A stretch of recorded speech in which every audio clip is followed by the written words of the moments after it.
I hit the record button about 30 seconds ago, okay. just FYI. But I usually ask people what it is or when they first remember being creative. Like if you were a kid and you were 7 years old and then you remember that's the first time I drew the thing and I felt good about it. I want to hear about that. Also, I don't really have any linear sequence, like any necessarily chronological questions. I just try to figure out where you started being creative and like what you played with into your adulthood as a creative person, and then it just meander conversation. We're talking about just creativity in general, pretty much. Well, yeah, but in your case, I mean, you play music, and that's how you get down, right? So, you know, in the context of your musical expression, is where we want to is the wheelhouse we want to play in. All right. But so I'll go ahead and get us played in here. Where's my tunes? All right.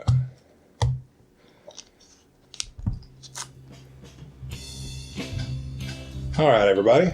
I'm Thomas Zachary, and this is the KAAMP. That is the Knox Area Artist Networking Platform. Today we have a Hancock County musician with us. His name is Matthew Hurd, and I'm really happy to sit down and talk to him because he's a man that's been doing a thing in my life for quite a while. One of those questions where I just shoot it out into the ether, and somebody on the other side agrees, and we sit down and have a conversation. So, Matthew, introduce yourself, please. I'm Matthew Hurd. I'm from Hancock County, born and raised here, and bluegrass and, well, all kinds of different stuff. Tried it, different types of genres, I guess, and try to write a little bit. I teach middle school, and I guess that's as interesting, as a blurb as I can come up with. Well, good thing we're not trying to come up with quotes. Yeah. So, Matt, man, it's been a minute since you and I have actually seen each other in person. I think the last time I saw you was at Norman Green's funeral, as sad as that was, but I do think that's the last time I saw you in person.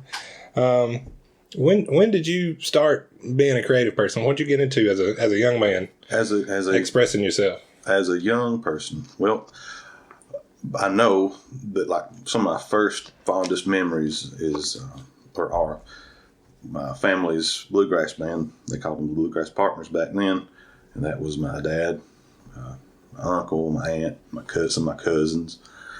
Had some other musicians, through the years, but I remember that, and it wasn't that I want to be a musician when I get older, but it was just that was just part of existence. Yeah. Just, there's going to be music, there's going to be rehearsals, there's practice, there's people listening to music all the time. And then my mom, she was really into music and kind of a creative person. I listened to a lot of, it was constant CCR, the Eagles and stuff like that, Van Halen. Around the house? So when Dad would come in, it would we'd cut that off because Dad at that time wasn't real fond of that, but it was either, we'd either have Del McCurry or the Bluegrass Album Band blasting or, something a little bit heavier when he was gone. Right. So it was constant music. I just, looking back, it was all the time. So it was weird for your house to be quiet. It was weird for the house to be quiet. Now, we lived back in the woods, too. So you could be loud. So we could be... maybe that was the design, yeah. But, yeah, it was just way back in the sticks and listening to music and people coming and performing and were practicing a lot and going to shows. I mean, that was just... that's something that I want my kids to be around, too. I tried to, when I'm playing or have a show, whoever it's with or whatever's playing, try to, hey, you want to come and listen? I take my son with me to all the shows that I can when I'm playing. Well, it's like I took Elliot to that art gallery opening I was telling you about a few minutes ago. He was the youngest person in the room other than me. Well, that's going to stick too, because that's just going to be part of it. That's just what we do. So, how old were you when you picked up an instrument? I picked up an instrument. I'm going to estimate about 13 or 14, I was a bit intimidated because, everybody around me was pretty good. I had some friends that were close to my age that at that time they played in the band with my dad, my uncle, and my aunt. Josh McMurray and Randall McMurray were their names. And I was just always kind of intimidated. I was always a timid kid anyway. But my brother is not. He's a lot of things, but timid is not one thing you can put on him. And he started playing when he was about 6. And he said, "No, I was a little bit older." No, he was about 6 when he started playing. And my grandpa, Charles Bird, of course, he was the Birds. If you're, they're always singing and stuff. Well, the Birds are always singing. There's you a quote. Yeah, there you go. Put that one on the Twitter. Yeah. But he didn't. He was bashful. Played behind the stove and stuff. Wouldn't get out from him. But he would always come and bring us instruments, and he kind of wanted us to play. And my brother just took to it really, really early and really well. And I kind of really just I was like, I can't let my little brother. I'm here, I'm about 14, and he's already went through 2 instruments and kind of got them down. So I don't want to be left behind too much. So I started fooling around with the guitar and bass a little bit, and took it from there. Kind of got to the point where I could learn some stuff that he'd already learned, and then veered off a little bit, and we kind of learned from each other. We were, listening to different stuff. Right. So we kind of played off each other, and we still do. It was good to have that in the house, too, because it's right there. It's right there. And a little bit of competition once we kind of got, of course, that's with brothers, you're going to have. That's going to happen no matter what. You're what. going to have the competition anyway. So we kind of fed off each other. He would learn this stuff, and I would learn this stuff, and we'd. Oh, what's this? Oh, what's that? Okay, and hear somebody practicing across the house and go interrogate them for a minute. Yeah. So that's kind of how I really just got embarrassed that my brother was out, doing something I couldn't do. So had to catch up. A little bit. Well, what did you want to play in that period? Like, what was driving you to make music then? Okay, driving me to make music. Yeah. What made it worth it to pick up that instrument and learn all that? Oh, gosh. That's a great question, man. Let me think on this. I want to give a good answer. Yeah, we're in no hurry. What? Okay. So when I'm speaking in general terms, when you're a young teenager, you want to find something that makes you pop or stick out or makes you feel better or something. And just listening to music, that was my thing. I'd listen to all kinds of, by the time I was 13, 14, that was around the early 90s. So we had grunge and stuff. I don't call it grunge, but we had that going on. Yeah. And that was big. And I was into that, but I love bluegrass and I love this other stuff. And it was kind of weird. I want to participate in that in some way. It wasn't like, I want to play like this person, or I want to play like that person, or this person really inspired me. It was just, this is all really cool. How do you, I guess you have to be able to sing and you have to be able to play something to do that. And I tried my luck with that. I mean, I had great instruments with me, or with, with my uncle and my dad. And so it was like, there were Martin guitars, whatever you wanted to grab. Whatever, and I didn't know at the time, but that was like, wow.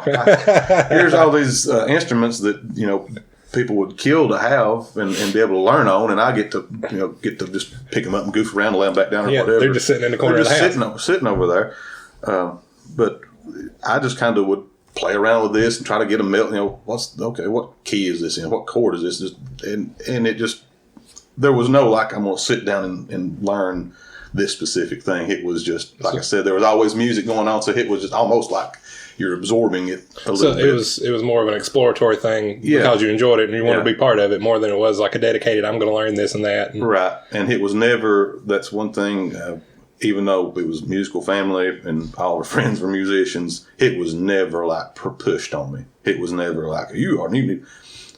My dad was never pushy towards it. My uncle was never pushy towards it.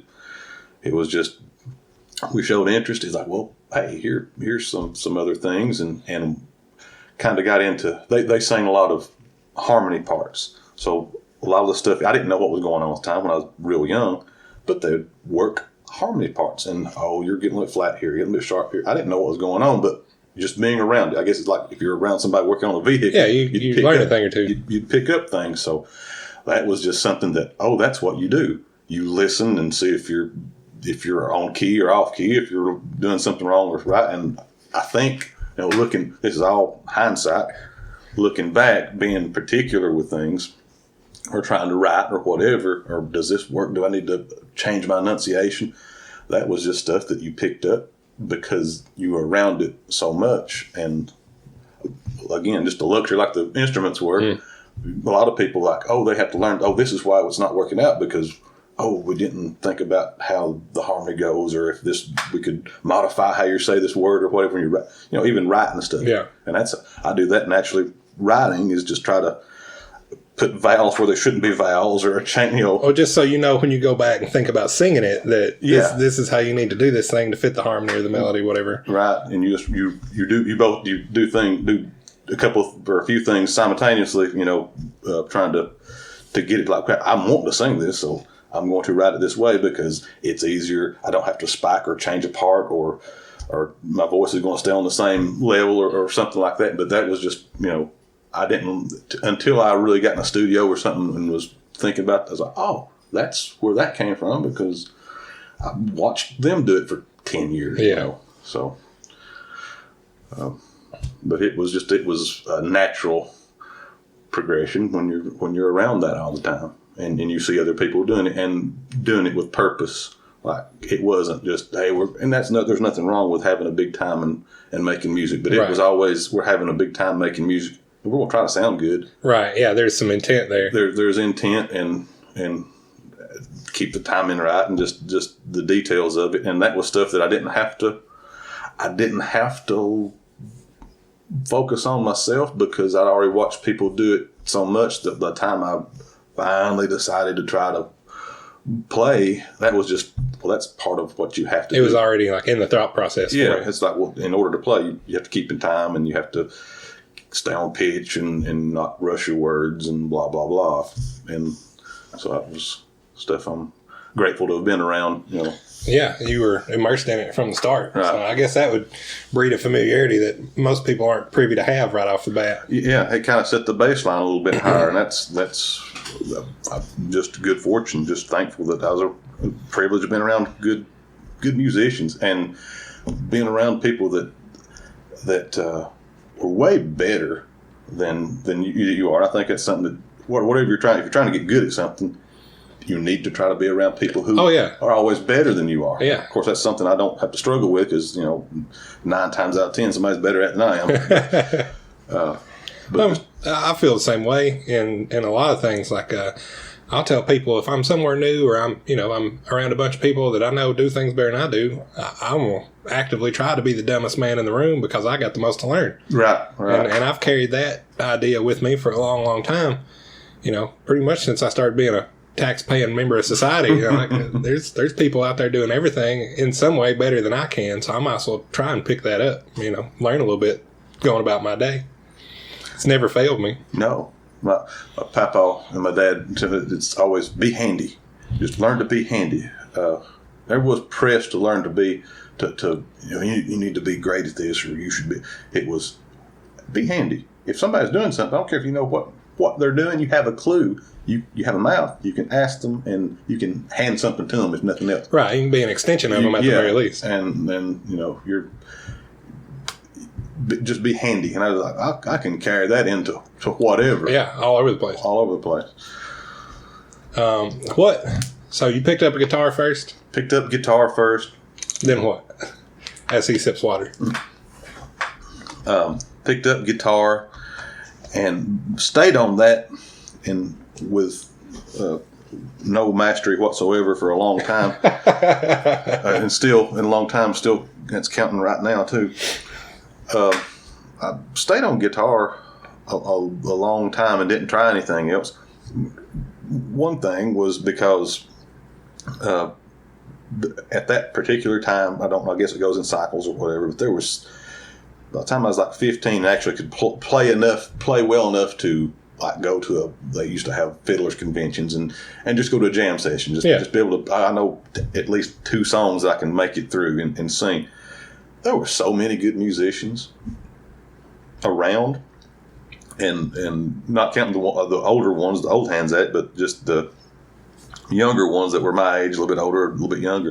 And I don't know if it has to do with the ETSU bluegrass that starting to take off. Right, yeah. They've got a huge bluegrass program now. Oh, yeah, they're going strong and have been for a long time. There's a lot of, now they've got, they've got you couldn't name them on, you couldn't list them on one side of a piece of paper. There's so many that are in bluegrass or country or whatever, and just really good top-notch musicians.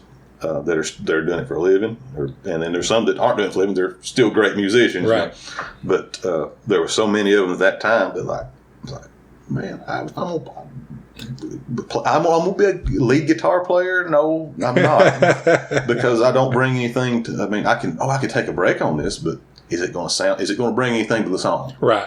And that was, I have to say, that's one thing that I'm not proud of myself, but that was another thing that I learned playing with them was. You're always, why are you playing? You're going to you want people to enjoy it, so you have to make the music sound good. So right. I'm not going to just vomit some guitar breakout just because, I want to. It has to have some purpose in to make the music better. Well, that's like what Rick said the other day. He said, how you going to play it and who you going to play it with? You got to know what you're doing and know other people know what they're doing and do it right together so it all adds to the piece as a whole. Right. And, that's something I've been thinking about a lot recently, too. He brought up a good point on that. Well, Rick is one of the sharpest people you'll talk to. Yeah. He's a sharp dude. I had a good time having him on the other side of the microphone. But, yeah, that's so I had enough wherewithal to know I'm not going to be the best guitar player around. And I was a little bit, you were saying 15, 16, but if at that time, there were kids that were 12, 13 that could just smoke me as far as outplay me. So I thought, okay, this is not going to be what I'm going to do. I'm going to focus on singing. I'm going to focus on that. And I just play rhythm really good because you have, that was one of the axioms, I guess. You have to have your timing. It can't be fluctuating around too much. So you got to be a good rhythm player and, sing lead and keep the vocal straight so people can stack harmony on it. Right. So that's what I'm going to bring to the table. And people, another thing is, people will want to play with you. Like, oh, he's not going to overplay or he's not going to try to be fancy. He's just going to sing and play rhythm, and we can work with that. Yeah, if you're solid in your wheelhouse, then people know that and they want to cooperate with you and do the thing. So I did that, and then as I got older, I jumped into my mom. She had a good taste in music. She loved bluegrass. She loved a lot of stuff, and played CCR. So by the time I got to even play a little bit on guitar, I probably could play 85% of John Fogerty's breaks and never have practiced them because I'd heard them so much. I mean, it wouldn't sound exactly like John Fogerty, but I could make it through those songs just because, and it was just the chord progressions pop into my head. So I said, man, I'd like to, so I'd listen to a lot of him with intent and tried to learn a lot of that style, which is more of a bluesy rock break, but it's got some country stuff in there too. And got into Stevie Ray Vaughan. I don't know how. I can't remember how I got into Stevie Ray Vaughan. And that's like kind of left field from CCR too, musically. Yeah, it was just like, okay, well, I got into, I hope I'm not skipping around, but I probably am. Who cares? But John Fogerty is a lot of bluesy stuff, and it's country. It's like, wow, he was a big Bill Monroe fan, so he kind of, he crossed a lot of genres. Yeah. So, okay, I can kind of hear some stuff because that would work in bluegrass context. I can hear some rock stuff in there. I can hear some country stuff in his guitar playing, and just the way the layout of his music. And I thought, I like blues. Well, about this time, my uncle, and this just kind of falls. It just so happens, this guy named Larry Sparks, my uncle, was like, hey, you need to learn some Sparks stuff. I don't know why, but you need to learn some Sparks. So he had a bunch of albums. He let me borrow those. I think how this happened. And then I was like, I fell in love with this guy named Larry Sparks. And he played with the Stanley Brothers when he was like 14, 15, so that was his claim to his start. And then he started his own thing. And he was a really bluesy, really aggressive acoustic, but he was bluegrass. But then his breaks were like, he might break a string bending it so hard. I was like, oh, you can play like that in bluegrass. Yeah. And I was like, I need to learn, and that's blues stuff. And I'd listen to some, or maybe I read, at that time, this is before the internet, so I probably read some stuff where he would listen to blues guitar players when he was, younger, and listen to the Stanley Brothers too. So, I'll listen to some blues, and I think that's how I segued into Stevie Ray. And I heard Stevie Ray, I was like, whoa, what? God's name is this. I think a lot of people had that reaction. But this was probably a couple of years. Well, I think he died in like 91. So this was a few years. So I was like, where's this guy been? And then I was just all about Stevie Ray Vaughan, and then really got into just blues, and it had so many like overlaps. At the time, I was like, that sounds a whole lot. It sounds like slow bluegrass licks. What that sounds like. Mm-hmm. And as you get older, like, oh, they're brothers. They're basically brothers. So I was really, it was easy transition. I could transition those. If I learned a blues lick, I could transition to bluegrass or vice versa. I thought I was learning. It was like, you're learning stuff that people have known for 50 years, kid. But it's new and exciting because it's on you now. To me.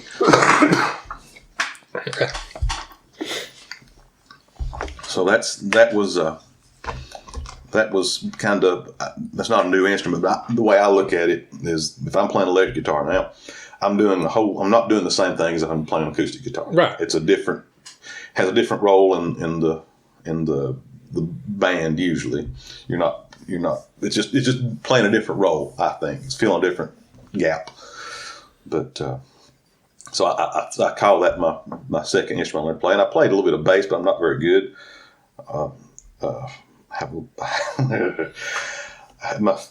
My first electric gig. Can I jump to that story? Yeah, let's go. I want to hear it. You're giggling over there. This is my first, so I'll throw this one out. If Kevin Wilder hears this, he'll appreciate it.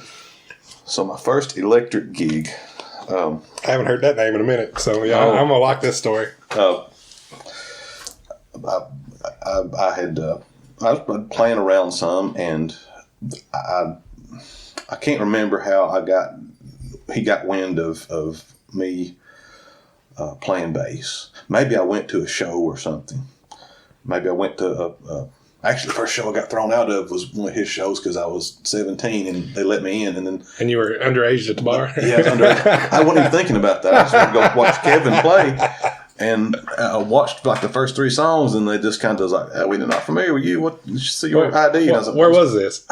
Do you remember? Yeah, I do. It was where 160 is, and where you go down to go to East. Yeah. It was a bar, or was it called the Silver Bullet? You got me on that one. Well, you know what I'm talking about? Yeah, that area. Okay, that's familiar. Right there, it might be tore down now, I don't know.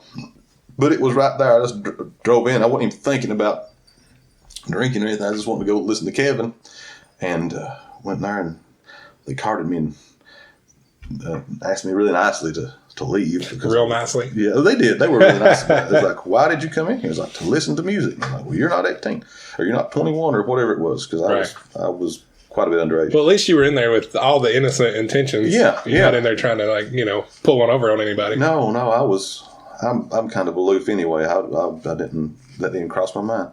But anyway, he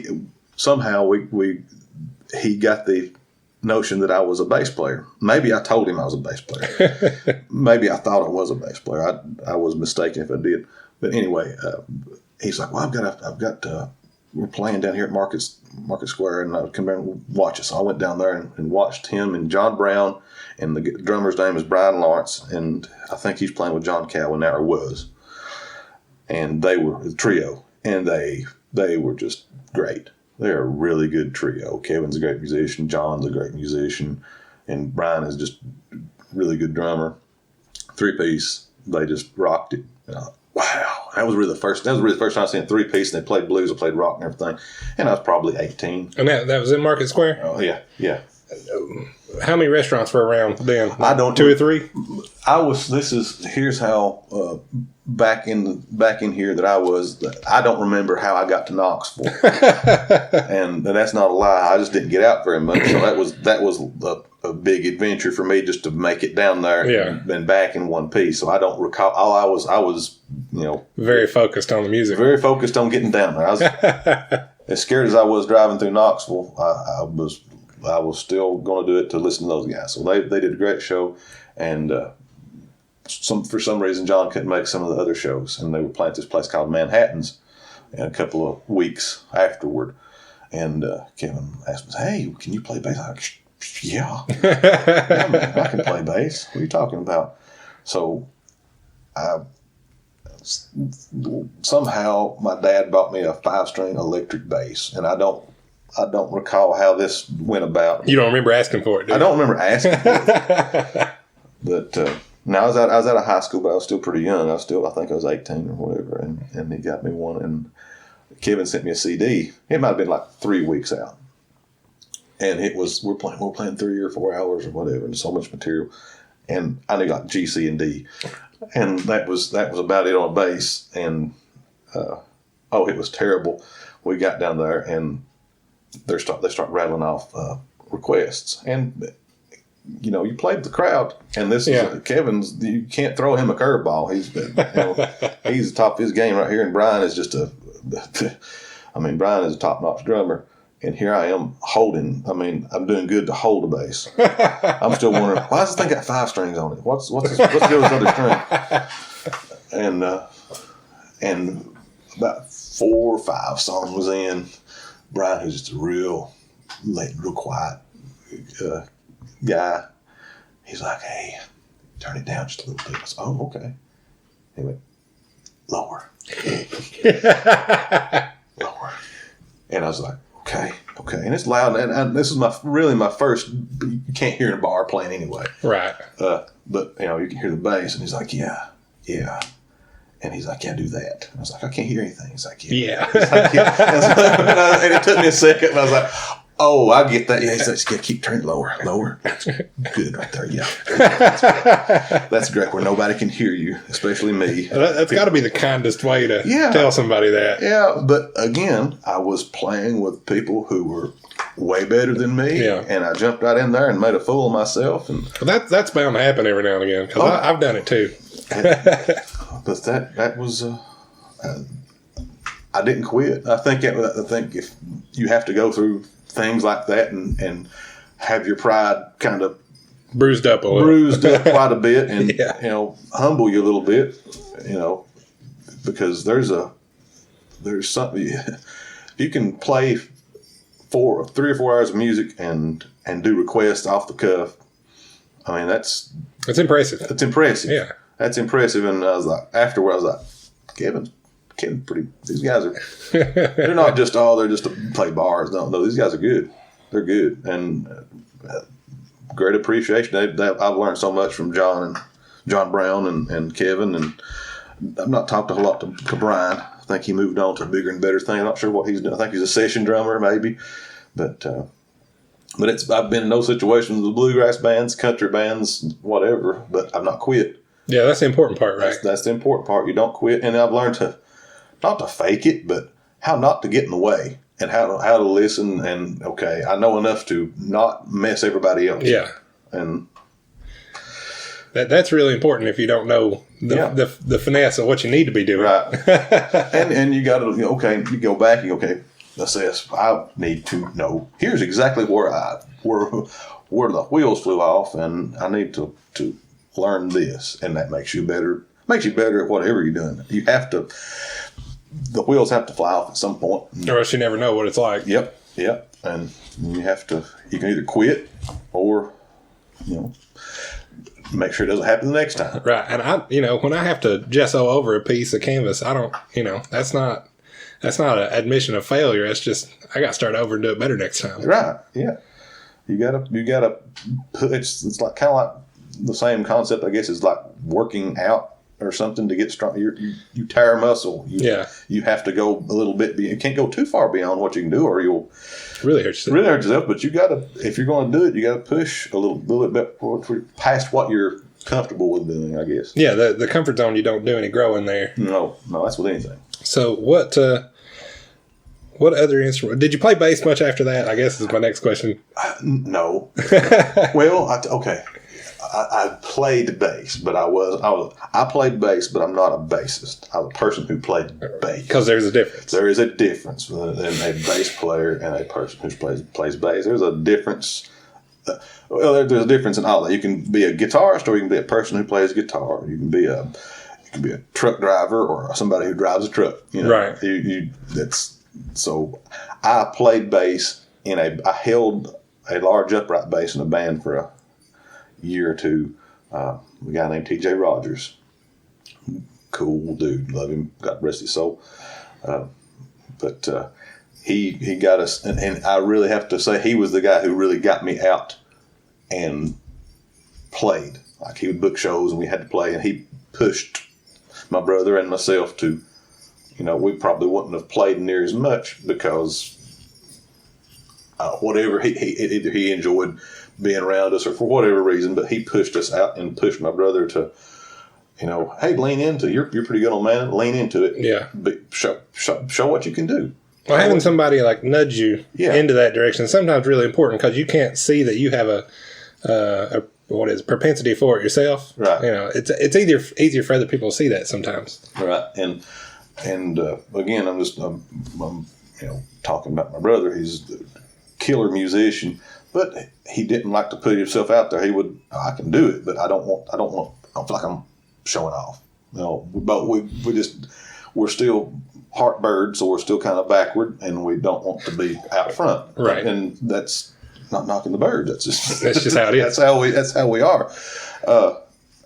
But he pushed us out there and would. Oh my goodness, he would talk. He was such a good talker. He was.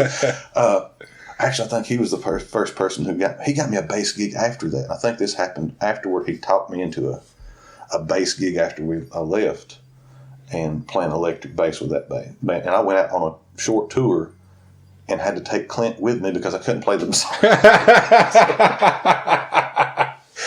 So anyway, and that was a whole nother story. We got I got to play at some festival in South Carolina, and we went on after a jazz band. Now, this is back 90s when, I think it's the 90s, late 90s or early 2000s, and the ska thing was still big. So big. So it was like this 9-piece ska type band just got off stage, and we was playing with this group. We were playing bluegrass and country and some gospel. Larkins, because that's who you want to follow with that stuff. You want to follow a ska band. That's the natural progression. We go ska, gospel. Is the next thing. Yeah, exactly. But the band was there tearing down all their stuff, and it's like, hey, do you have a bass amp? And I was like, nope, because I can't really play the bass, but no. And they don't let me have a speaker. They don't let me have an amp. They've not heard me play yet, so no, I don't have an amp. Well, you can use mine. And his was, it looked like in my mind, it was like the size of a refrigerator. It was just, and it had it looked like, on the Starship Enterprise, it had all these this knobs and lights and buttons and things, and man, I plugged into that thing and turned something up, and it sounded like the last dying breaths of a Tyrannosaurus Rex. Or something. Awful, and I had no clue whatsoever to make it stop doing that, and it sounded like the apocalypse was coming in behind these two little girls singing bluegrass. Nobody run in and start twisting buttons. Finally, the sound guy run in and was like, "Give me this look, like what in God's name are you trying to do?" He said I could use. He said I could use this one, and I think he did the same. Like, yeah, keep turning down. Yeah, that's great right there where nobody can hear you at all. That was my. And just like that, my bass playing days were over. But no, I learned to appreciate the role that I can listen to Barry Bells or somebody and go, or Victor Wooten or somebody like that and go, that person knows exactly what they're doing. And I can advise somebody, and that's just because I've been around good bass players and I've made every mistake. So basically, if I've got somebody trying to, how you do this, I think of what would I do? And I just tell them to do the exact opposite and they'll be okay. Right. So I've made all the mistakes already. Victor and Reggie, they cover a lot of ground as professionals. I've had their name pop up in several conversations, justly, but man, they are incredible.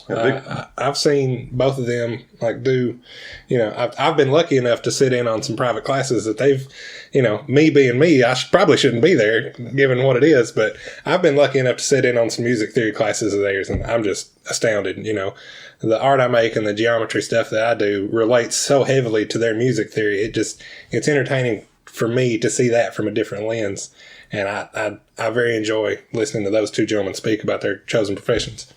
Yeah. Victor Wooten, you could listen to him, and if you're a carpenter, you're going to pick up something that's going to help you with your art. I mean, if you take the artistic slant of it, he's just brilliant. He's a brilliant dude. And he's good at talking about it. Because some people are brilliant at what they do and have a hard time talking about it. But both of those folks are very articulate and knowledgeable about what they choose to do. And I'm very appreciative of the fact that they are so articulate. And, to find somebody that can do that and then explain it well where most people can understand it's totally different finesse to it. So that's awesome. So I'm glad to hear, they're on your radar too. Oh, yeah, that's... flick tones, and then really got into. I'm jumping lanes again. I'm jumping into Victor Wooten land. As I got, let's do it this way. So bluegrass, that was kind of my forte, and I listened to other stuff, but I was like, I can't, for whatever reason, I'm not very good at this other stuff. I'm gonna stick with this. But I love and appreciate this other stuff. And then Tony Rice. So I don't know if you've heard of Tony Rice. If you've not heard Tony Rice, he's to acoustic guitar and bluegrass what Earl Scruggs is to banjo, or what Bill Monroe is to a mandolin, or what Stevie is to blues guitar. I mean, he's the game changer type dude. And he and Sam Bush. And so that Victor kind of crossed paths with those guys quite a bit, and I was like, oh, that's where I think I first heard Victor Wooten. It might have been like a recording from Telluride, and it might have been Tony Rice and Victor Wooten, Sam Bush and Jerry Douglas and all that. I was like, who's playing bass? What is that? And it was electric bass, and it was that's Victor Wooten, So he and just knowing exactly what to do. So it's not like Victor Wooten is up there going, right. It was Victor Wooten playing solid, putting it where it needs to be, the timing being immaculate, and it's just like that is beautiful. There's nothing fancy about it at all. It's just right. It's just so right. And then I got into I was like, okay, Bella Fleck was playing the banjo. This was with that group. So I kind of do stuff backwards. Bella Fleck, I'm going to research him. So I'll listen to old Bella Fleck stuff. Oh, lo and behold, he and Tony Rice are, and Jerry Douglas and all. So I listened to all that stuff and then kind of went in reverse order and brought it back up to the present day, which was, early 2000s or whatever. And like, wow, all this stuff. No wonder, there's, I'm hearing hints of this and this, and then I hear hints of this in Dave Matthews. I got big into Dave Matthews, and I'm like, oh, well, Bella Fleck was a huge influence on him. No wonder I'm hearing stuff from this bluegrass guitar guy that I'm hearing with Dave Matthews too. And that blew my mind. And you feel like you're the person who discovered all this stuff, right? Because it feels good when you make that connection. Yeah, I discovered all that, but it's like people have already been in. Like, yeah, we knew that when they were doing this. When they were writing the album, But it's good. That's I love the art of just figuring how this music stuff happens. Even if I can't do it or whatever, I appreciate how somebody else does it, and I'm to a point where I can hear things. I'm like, well, I appreciate how how that works or what they did there. And I think that's beautiful. Well, that's one of the more fun things. So now that we're here, we can talk about inspirations, because being able to pick out those parts and knowing where they came from and how they distilled down into whatever it is you're listening to and picking it out of, you've got to familiarize yourself with a lot more than just that body of work. So who are some artists, or what are some bits of music that really inspired you to take things out of those bits and put them into your workflow? Okay. So, again, I'll go back to Bill Monroe and Larry Sparks, and that's like, people think that's the basics. But if you go back and listen to what made them sound like the way they sound, and you got to think about it in time too, in that time period. Yeah. So you've got there's barely radio. And here's this guy talking about Bill that's listening to black music and fiddle tunes, and all this stuff, and meshes that together in that time period. That's a genius. And you're making this. It's not a popular music at the time, and then it becomes like in the late 30s a really pop. That's a genius. That's up there with Count Basie or what. That's great stuff. And then I listened to Sparks too, and that's again, that's a little bit later on, but it's the Stanley Brothers. You can't get more You can't get more country, I guess, or back what would you call it, mountain music than the Stanley Brothers. Yeah, it doesn't. And this kid's listening to Stanley Brothers, and then he's listening to blues guitarists, and makes it work because there's somewhere back there's a overlap, and you hear that and that. So but that's all bluegrass. Yeah. But at least that can be done. Yeah. Because you've heard it, you've seen it, and now that fact gets to sit in the back of your head to let you know that that's a thing you can do too. Right. And so I do listen to all this stuff, but I can't apply it. Don't know how to apply it. I'm just not, for whatever reason, not smart enough, not talented enough, whatever. Can't really apply it, but I know it can be done. And I listen to all stuff. So I'll listen incessantly to anything. And this is mid 2000s this time. And I just would listen for hours, like 8 hours. I just listen, go on down a rabbit hole and try to find music, try to go to back when there were CD shops, just buy stuff that I don't know who this person is. Yeah. Just buy the CD. It's go to the jazz section. I'll buy this one. It may be trash. It may be wonderful. I don't know who it is. But you got to try it. You got to try it, and then just listen to all kinds of stuff. And I got in the habit of doing that. And then when mid 2000s, I think YouTube was invented, or at least you could search stuff on the internet by that time to listen to different stuff. And I started listening to like lyrics. The scanner in the other room. I'm going to turn that down. But continue. Okay. I'll let you get that turned down. Kind of lost my train of thought anyway. Oh well. Where's that? There it is.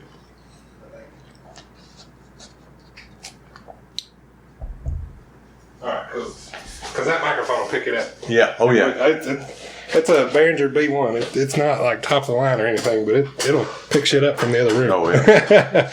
But yeah, I don't know if I'm answering your question or not. No, you're getting there. Yeah, you're on a good way. But I really got into that, and then from like the bluegrass perspective, that was kind of where I was more comfortable, and that was kind of my baseline. So Monroe, Sparks, Tony Rice, Bella Fleck. You get into the flectones. Flectones you get into. It gets experimental from there. The tree branches out, and Sam Bush too. I have to say that they did that. If you're not listening to the Newgrass Revival, they spread. They were kind of you can hear a lot of that in Dave Matthews stuff too. But that was where I kind of was like, so it's okay to try to goof around and play some of this stuff. Yeah.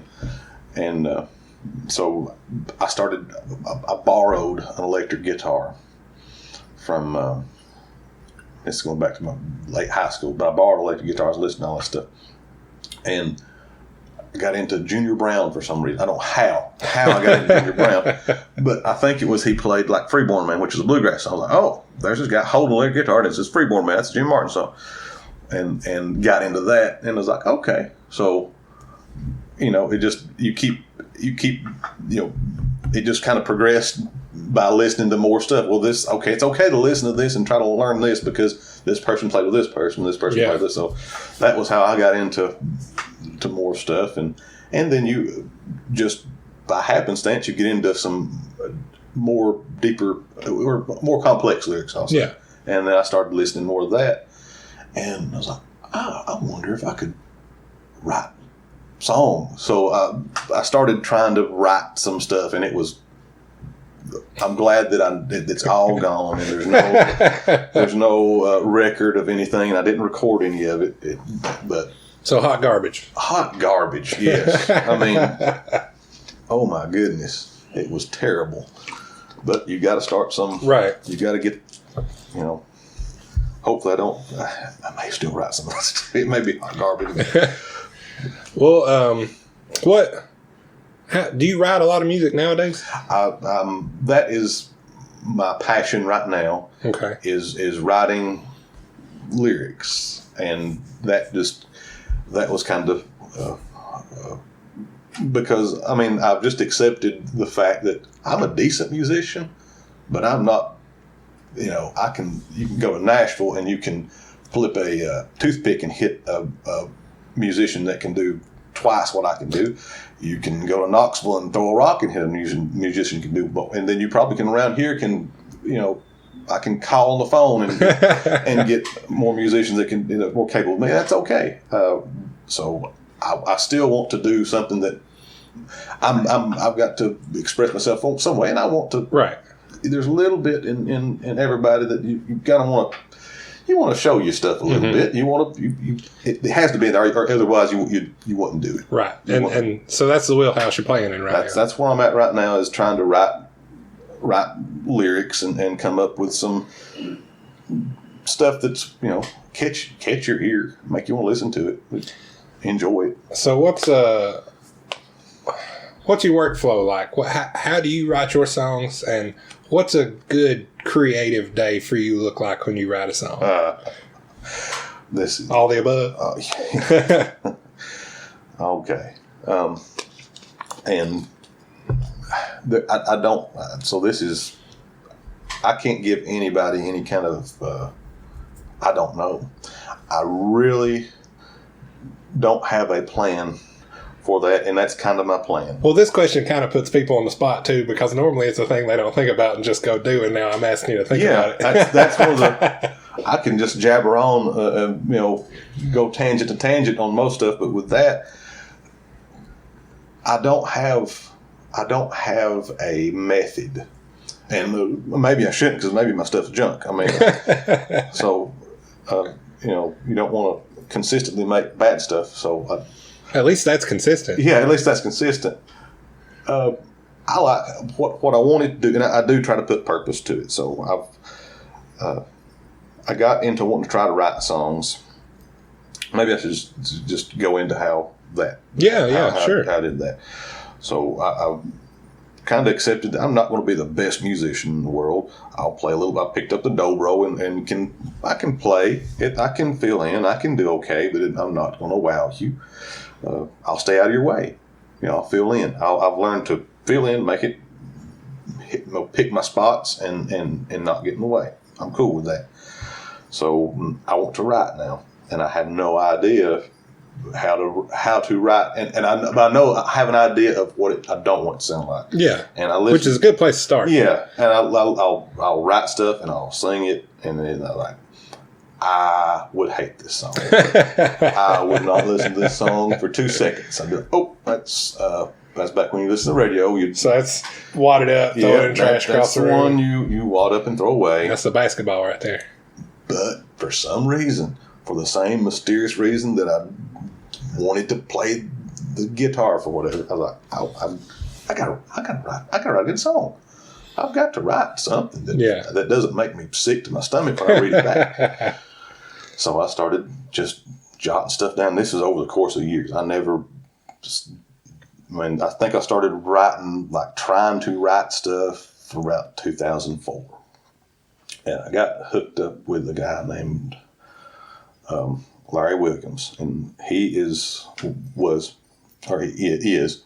brother of Kim Williams, who wrote for Garth Brooks and all that stuff. Larry was also just a brilliant dude and just smart. You couldn't talk to.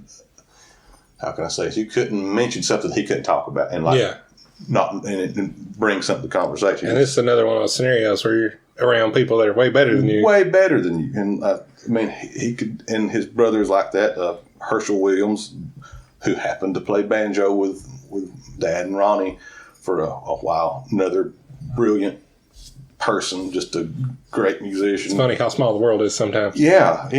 And so I was around them. Really didn't know Larry that well, but got hooked up with him and mentioned, that he knew my dad and everything. And he's like, will you play and everything? I said, well, I'm trying to write songs right now. He said, oh, really? Just so happens. And he said, well, I write some too. And, Kim writes some, and my daughter writes some. And we need to collaborate some. I think that's probably the first time I heard that word used. Collaborate. Yeah. And as much of it as you've done. Yeah. It's the first time you heard it. First time I heard it, he's like, we'll collaborate. I was like, cool. I'm not really sure what that means, but we'll do it.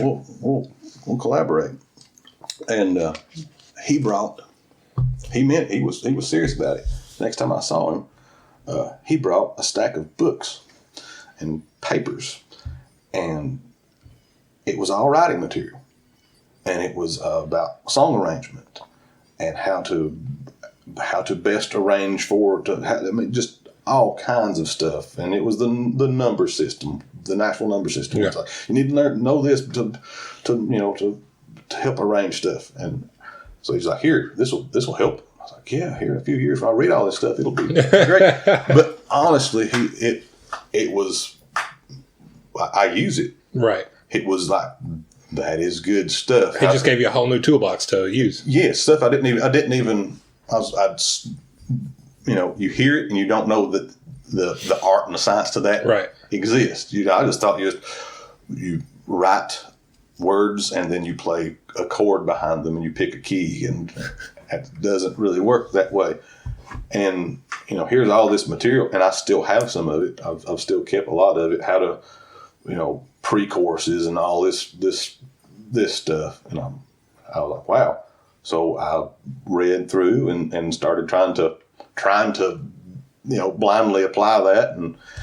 And then I got to thinking, about what do you want to do? Why are you writing? Yeah. You want to write a song about what? What are you trying to accomplish with this? And I think how my approach to that is I love short stories. So going back, I love Stephen King. I love his short stories to death. Jack London, stuff like that. Yeah. And Louis L'Amour. I read a lot of Louis L'Amour stuff, but they're a little bit longer. Yeah, they are a little bit longer. But there's a lot of them out there, and most of them are pretty good. Yeah, and it's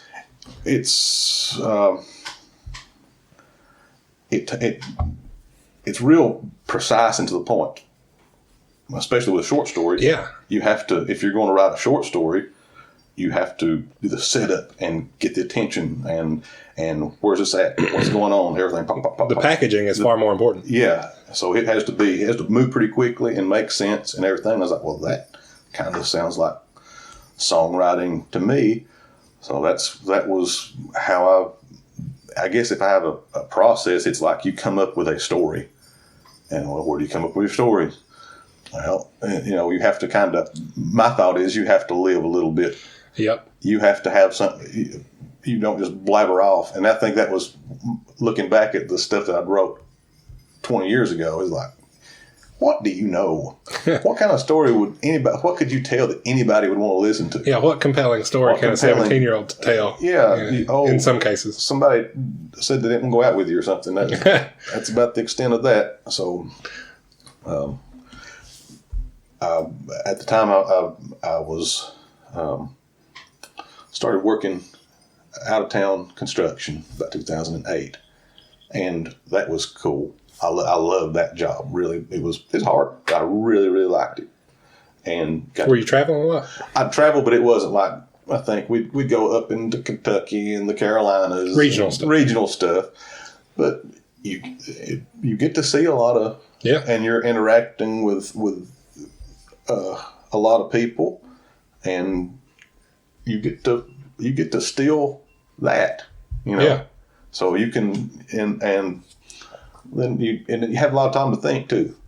So I would, be of the evening, I'd just be jotting stuff down or trying to come up with a little, or what happened, or what did I see, or stuff like that. And trying to get it on paper. Trying to get a thought going, and it might be just one little line of something, and then. But I mean, who says you can't steal a line from here and next week something else happened and you can nobody knows if that's not the same story. Right? Yeah. You can put that. Well, one of the things Dad tells me sometimes is you can't really let the truth get in the way of a good story. No. And so sometimes you got to piece them together. But they got to be true in a sense. Well, you got to have something to resonate with, or else you're not going to get involved with it, on a mental level. When you hear the song, and if it's just some BS, it's like you're not going to give it any attention. Right. It has to have some kind of connection to who's listening, and you can't just guess at that. No. You can't just guess at that. You have to have an intent. Here's the reason I'm writing this story about this certain thing, and then you have to be able to condense it. Why, and condense it down into maybe one little. Here's why this story is important, and then. And then that sets the groundwork for the rest of that story. Sets the groundwork for the rest of it, and I think that's.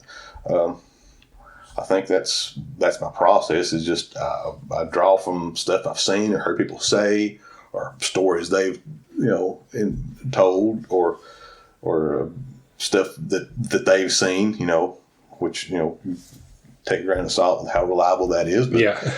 But and you use that as your basis, and then you can add it, and you don't want to make it too long. You want to make all your licks count. Right. With your words and what words you stress on, and then a good melody will help with that. And I'm talking like I've written a bunch of great songs or something. But and I hope that I do. I hope that I write some stuff that people like, or maybe somebody wants to record, or I just want if I'm putting effort into it, I want it to be meaningful. Yeah.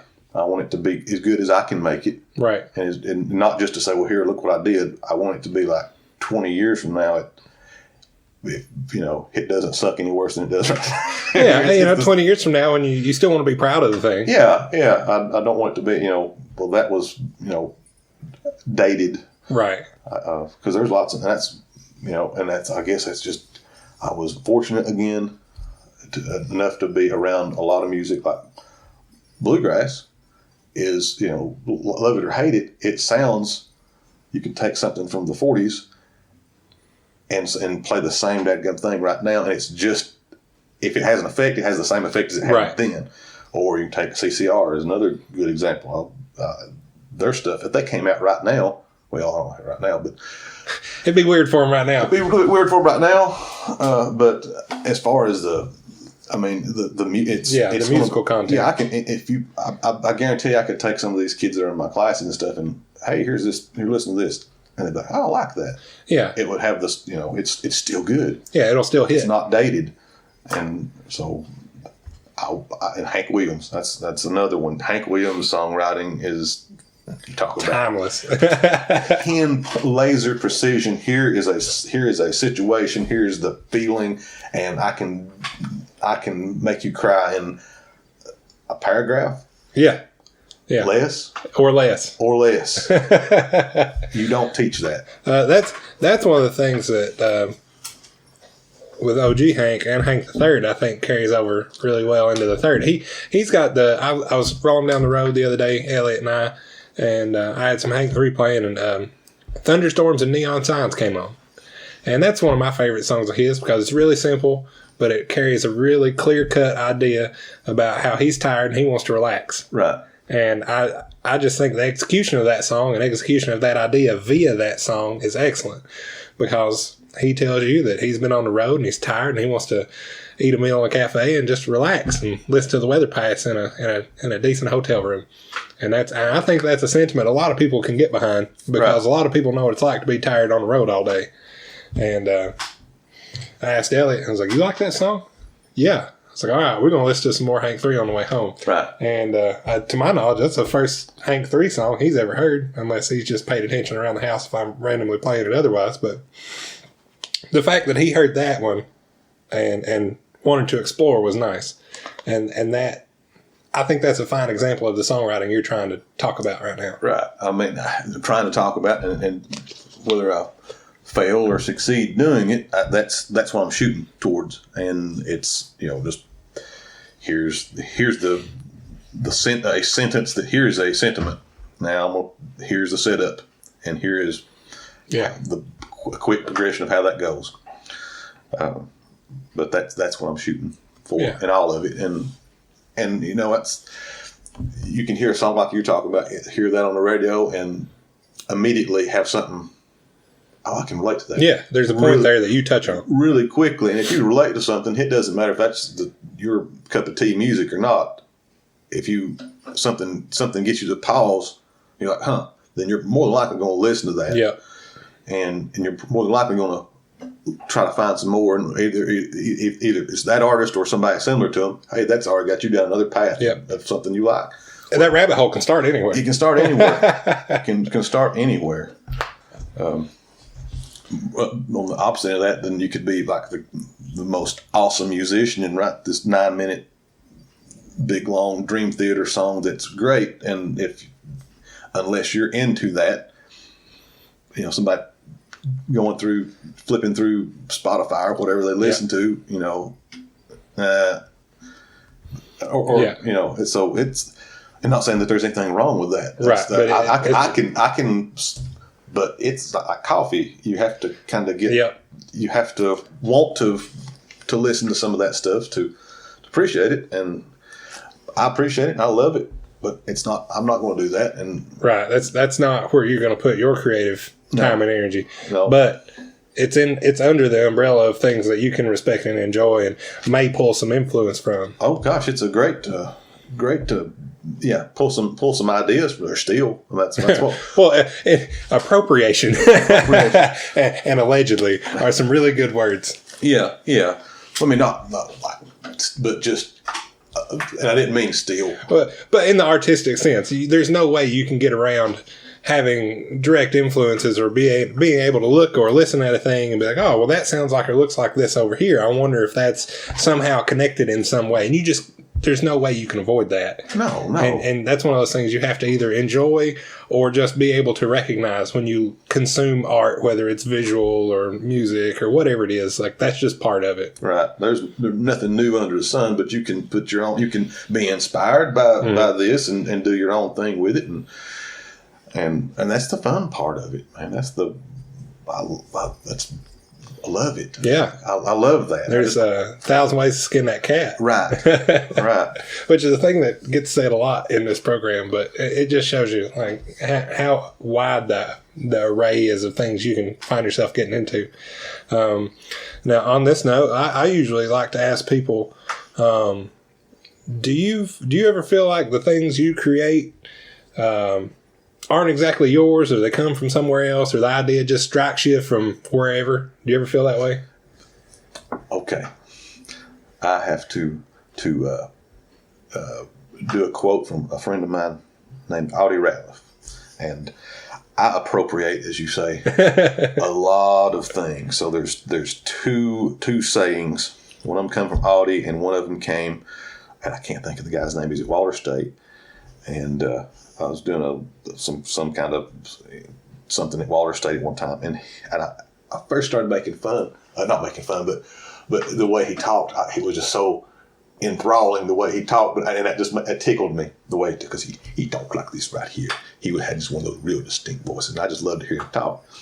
And sounds like a deeper Bill Mabe. Yeah, yeah, he and he was real articulate, and it just tickled me just to hear him. He could say names of the phone book, and I would like to listen to him. But I can't. Oh gosh, I can't think his name. But anyway, whatever I was studying, I wasn't really into. And he said, "But you have." He said, "You can't really take it on its face value. You have to find a value to take with you." I was like, "Oh, that's good. I like that." And at that moment, I was like, "That sounds crazy." Fast forward, when I'm not young and stupid, for whatever reason, that stuck with me. And just maybe it was because of his voice. Maybe I just thought the value.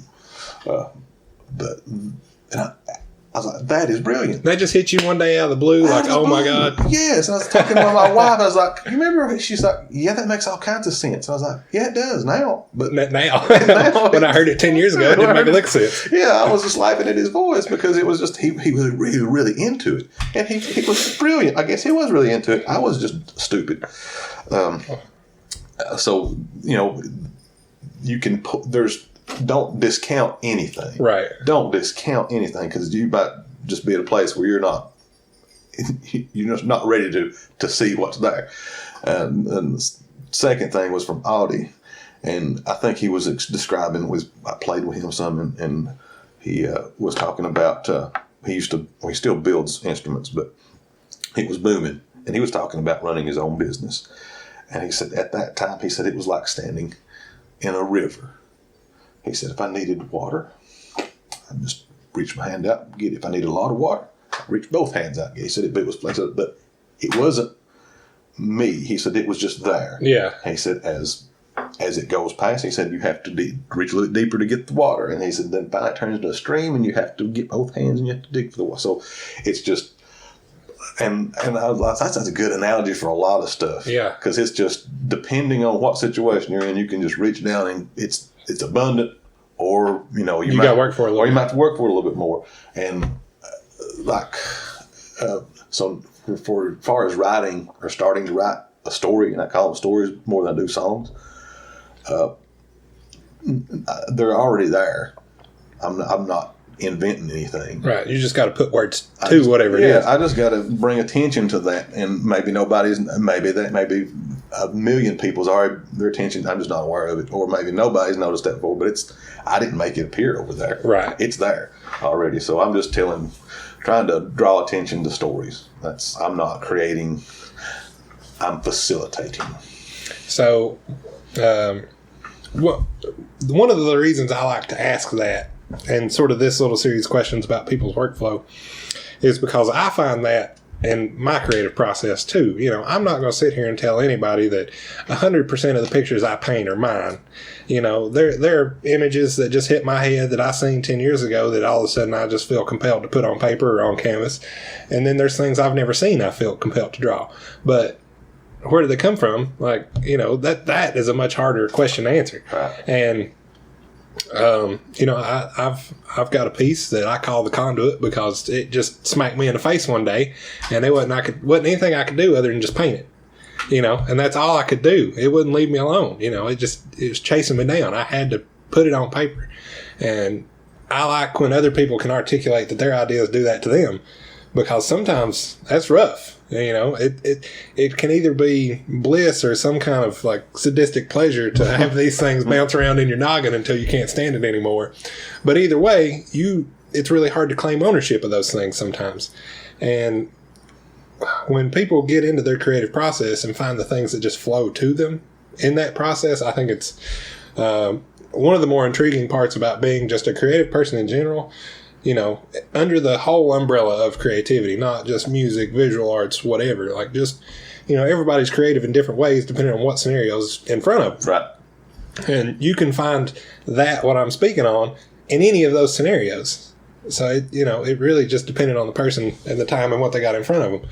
But if you can sit here and tell me, yeah, this is cool and this happens, I can understand that and articulate with you on that in a way that both of us intimately know and can articulate really, really well, because in both of our creative processes, there are that parallel. Right. And I love discovering that in other people's work. Kind of like what I was telling you earlier before we hit the button. But that little part of being creative, I find parallel across almost everybody's creative process. And I love just discovering that part of humanity in another creative person. Right. It's an amazing thing.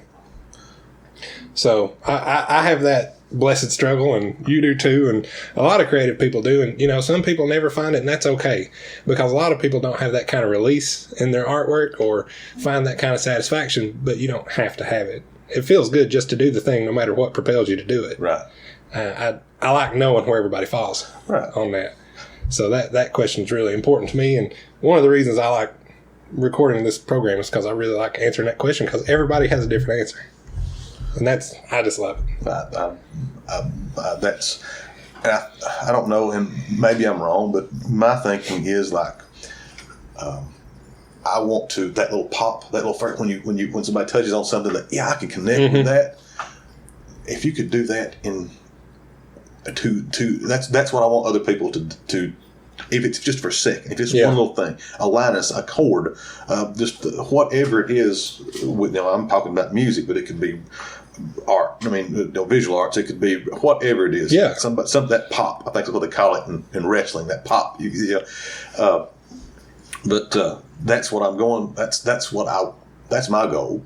It's not to have a song that somebody records and makes me a bunch of money. Yeah. Or have people. It's not even about being popular or having financial success with it. I just want I want that to pop with somebody. Yeah. Because I've heard my papaw and both my papaws. And I do a lot of stuff like in reverse order, because I didn't think about it early on because I was young and stupid. Well, you didn't know to think about it either. I didn't know to think about it.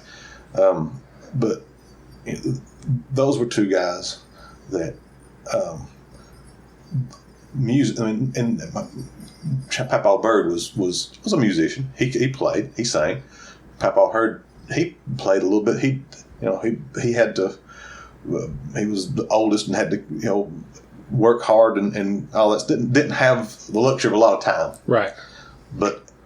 And so he was more of a hands-on type person, but and didn't get to learn that stuff. But he loved it, and you could see it when he talked about Bill Monroe. Yeah.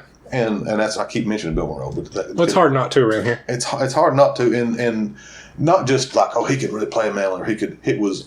I seen in his eyes like what it was that pop. It was that this guy singing about something that I'm going through right now, or I've lived, and the same thing with Matthew Hurd. It was, and as I got older, I was like, God, if I could write something that touched somebody like that, I've done something. Yeah, I've done something, because those two guys, you say something bad about Bill Monroe, till they were, that might have been, if they were bedridden, that might have brought them out of the bed, because you don't say anything about Bill Monroe around those guys, because it was more than just they liked the music. It was, they felt it. They knew it. They loved it, and I was like, golly, if I could, I want that. Yeah, I want somebody to enjoy it.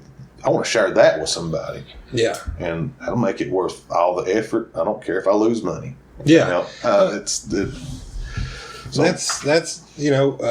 I'll show art in public, and that's one of the things. You see somebody look at your piece of work, and as you can watch people out in the crowd listen to your music, and they just look around, like big old smile on their face, like nudge their friend, like, hey, I got one of those, and that's as justifying as some dollar amounts that I've received from my work, and I can imagine that's parallel in your creative expression too.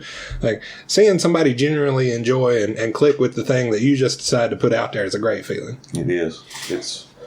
Well, it's just you're communicating on a level that I can't. I don't even know how to explain it, but it's a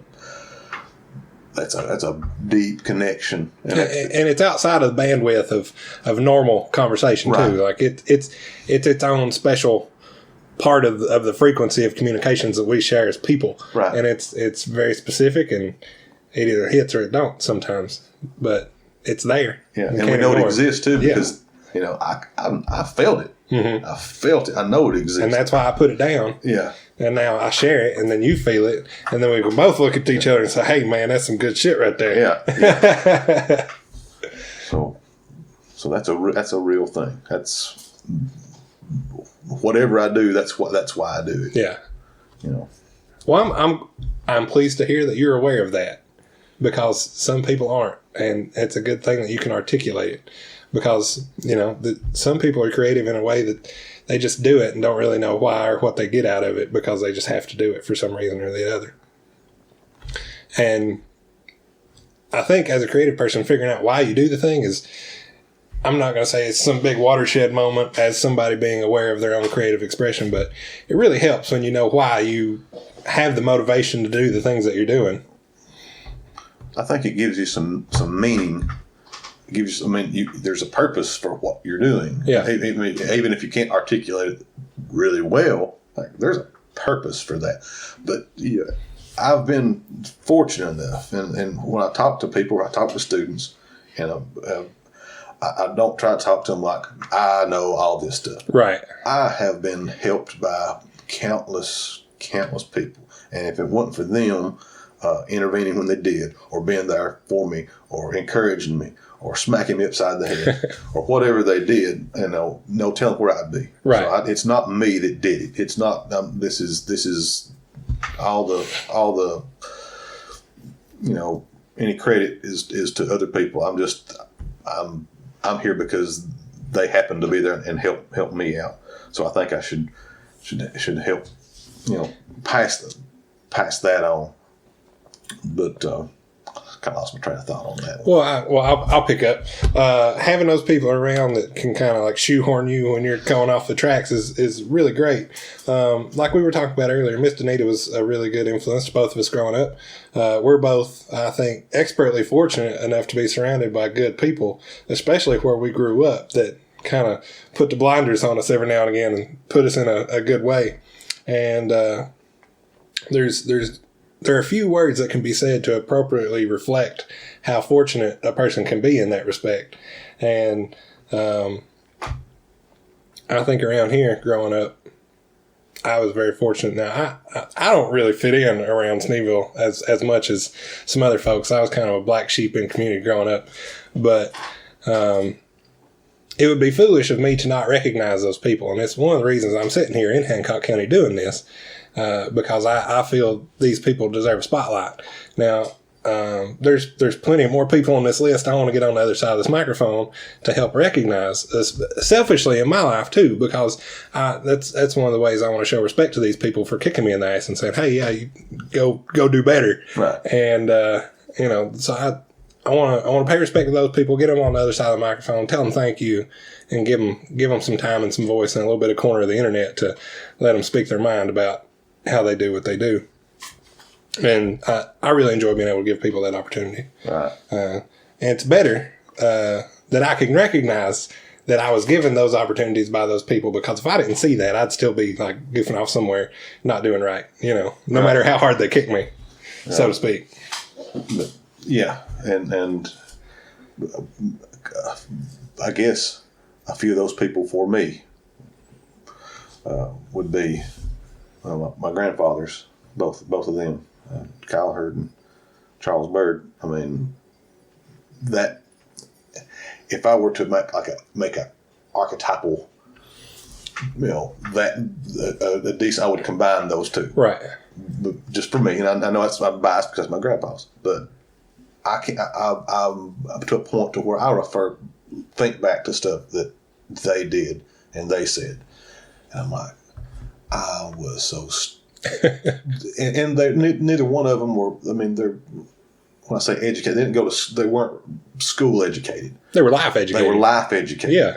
Because they didn't have a choice. And, but they knew what they were talking about. And it was that clear, concise, pow, pow, pow. Here's, do this, do that. Here's why. Yeah. No fluff. Just, here's this. So there's that. And then my dad, my uncle, you have your relationship changes with your dad over time. Yeah, as you get older, it gets older, different. I went from this my dad's like, your dad's, you're a big, stout, strapping dude. Farm strong. And just can do everything and just, and I'm like, I'll never be like that. I just always was kind of, I'll never be like that guy. Yeah. And then as you get older, he's like my best friend now. It's just the relationship changed and totally different. We're different places. It's great. My uncle's always been my mom, my aunt. I've just had so many. I could rattle off people in my family that's I'm just so fortunate that I had a good, and they're not perfect either. You can't. I'm not saying that they're saints. I'm just saying that there were times that I could go back and just name off everybody in my family that was just right place, right time. Yeah. A lot of people don't have that. True. A lot of people don't have that, and I did. And as far as like the creative part of it, Jean Garland, she was a bird, Grandpa's sister, and she wrote similar to what you were talking about, Danita, right? Yeah. Kind of, and I've not read Danita. I'm going to get that, Danita. If you hear this, she listens. You better. I'm going to get that book. I just stay hid, and I don't get out much, and I will get that book. So promise. But it's on Amazon. You can get it. I'll get it. I'll definitely get that. But she wrote stuff that was just mundane, everyday stuff. But the way it was, again, quick to point, and so you don't get bored with it. Yeah. There's not a lot of fluff with it. And I snapped. I'm sorry. No, you're fine. And then Danita was a big influence on me because just being supportive and not over supportive of stuff, but just, hey, that's nice. That's good. She knew how to just nudge. Knew how to encourage stuff. And had I not had that at that particular time, and for me, high school was not the greatest time for me in the world, So I was like, oh, maybe I can write a little bit. If somebody had done the opposite of that, we might not be having this conversation. Yeah, I mean, I might be in jail. I don't know. You don't know how much. You have no idea how you can't quantify. Yeah, there's so many ways it could have went sideways. Yeah. And I could rattle off all day, but she was definitely one as far as the writing part of it. And when somebody gives you knows how to give you the right kind of critique and right kind of praise, then you go back and you look at that stuff and what was it they saw that was decent, what was good. So I thought, well, maybe I can write a little bit, and that's didn't happen the next couple of years, but later on down the line, you had the idea. I had the idea, and I still had a little bit of confidence from that nudge that somebody that was really good thought that I had something. Yeah. So that was, and that little bit of recognition feels good, and that little bit can go a long way. I mean, it inspired me to keep using written word as a creative output for a few more years, and then pictures just sort of took over. But a lot of my pictures that I will say I come up with, a lot of the creative pieces, art and whatever visual media that I make, a lot of them start with a phrase or a word or a very descriptive set of words that make a picture in my brain, and then I'll work from those words out to a picture, and it's either the picture hits me like 100%, I know what it's going to be, and I got to go do the thing, or it's I hear these words or I think of these words and they pop, and then I have to like wrap a picture around them. Yeah, that's that. It's.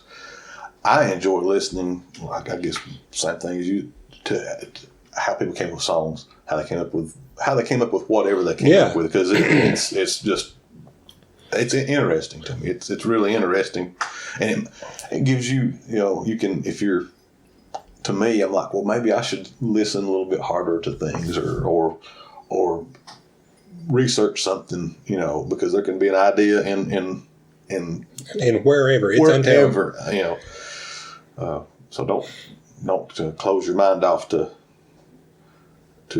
any avenues, I guess, would be. Yeah, I mean, you gotta keep your ears and eyes open. There's no reason not to be receptive, and I've never had any good be done for me by being closed-minded, especially when it comes to being expressive. Like, anytime I've tried to limit myself to a style for a series, or anything where I'm just like, I'm going to do just this, it's always been a little bit screwy, and you got to pay attention to those things. Yeah. So when and how things get screwy. Yeah.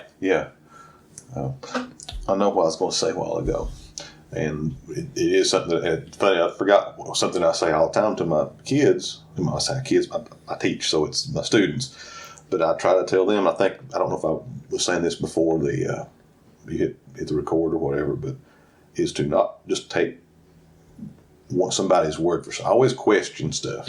Always question stuff. Don't just get your information from one place, or if somebody says it. If I say it, that doesn't mean it's not written in stone. Right. And always, push and try to find, just keep after things to find what you're okay with being the truth about something. And another thing is with the art. You mentioned a while ago, you can be artistic in different ways. Yeah. I mean, you can be artistic and be a carpenter. You can be artistic and put down floors. You can be artistic and work in a factory. And that's why I don't just quarting this program off to just artists, musicians, and filmmakers or something. There's avenues in everybody's day-to-day life where they can be as creative as anybody else. And how dare I exclude them from this experience just because they don't do something traditionally, quote-unquote, creative. There's no reason for me to be closed-minded like that. So I really try to just talk to whoever it is strikes my fancy and I want to talk to. Yeah. I think there's been a lot of, I don't know why or how, it's just since I've been teaching, and also been kind of trying to be creative, and I, take that with a grain of salt. People think there's creative, and then there's the. Oh yeah, it's so binary. It's not. It's a divide. No, you don't have to write songs or write music or you can be an electrician and be an artist at that. I mean, I've been my mind blown. I've been fortunate enough to work with people who in construction are just I would have never thought of how to solve that or how to do this or how to. So when we say creative, we trying to teach it. I don't know how, but we should do a lot better job of saying, hey, creativity can help you regardless of what you're doing, and that's if you can make that into an art. Yeah, it can be the most technical field there is. There's an art. There's a place where the technical part of it leaves, and there's. Well, that's where the finesse happens, like we were talking. Yeah, you have to. It's not. You don't learn that. You're not going to find that in a book. No, it's by doing it and having confidence and going out on a limb. You can go out on a limb being an architect. I mean, that's art. Yeah, and like I said, I think I said this before we hit the button, but yeah, I like knowing when people discover or where they discover that finesse, because that's not the stuff, like you said, you're going to find in a book. Nobody's going to tell you about it. That is exclusive to your experience with whatever that output is, and it's different for everybody. Like, you could talk to two carpenters about how they build a banister for a set of stairs, and they're going to give you different answers, but have the same sort of path that they walk with those answers, because there's only so much you can do with a banister. But outside of that, only so much you can do is a whole world of possibilities. We all know what a banister is and what it does, but how it does it is the where you get to play. Yeah, and it's you could talk to, I have talked to people like loggers, and if you've never cut a tree down, and if you've never been around that, you think, well, you cut a tree down. Yeah. That's it. Must be pretty simple to cut down a tree. Yeah, pretty rough work. You probably not a lot of thinking. Oh, no. I mean, you talk to somebody that does it for a living, and there's a science to it. There's an art to it. And you can do that with any field. Mm-hmm. I mean, there's fields I don't know about, but I'm sure that farm, anything like that.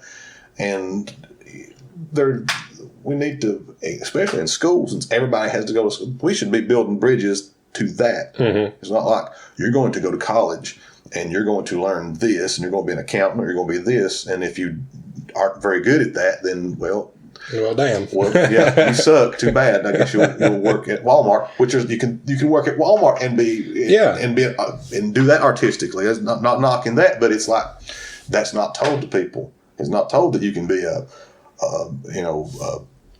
whatever, some kind of technical field and be happy, because that might be what makes you happy. Yeah. And man, I'm so lucky that I get up every morning and my little happy ass gets to go teach kids. And I love it. And that's what I'm supposed to be doing. And I'm going to try to do it as best as I can. And I enjoy what I'm doing. And you'll do a good job if you enjoy it. it. And I think, I don't know, am I getting on a No, go. And I love teaching, but I just think for some reason something has happened where we're not encouraging people to expand, and expanding could be looking into something like logging. Yeah. Maybe you're going to be the best maybe you'll revolutionize the logging industry.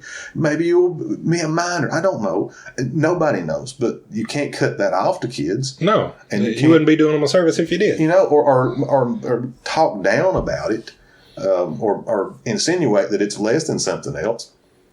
No more than you should, being a teacher or being a doctor or a lawyer or some other white collar job. Yeah. They're all great if you do it well and that's what you're supposed to be doing. But, go out there and experiment, and it shouldn't be, well, you can't go back now. You're 18 or 17 and we never took that path. Yeah. Because if it had been, if that had been that way for me, I wouldn't be here, because I had to go and be lazy and make my mistakes and do stupid stuff, and then have the blessing of getting to go back and taking that value with me. And now I can say, look, kid, I can talk from a, not just making this up and you should do this. Like, look, no, I know, because I have actual experience.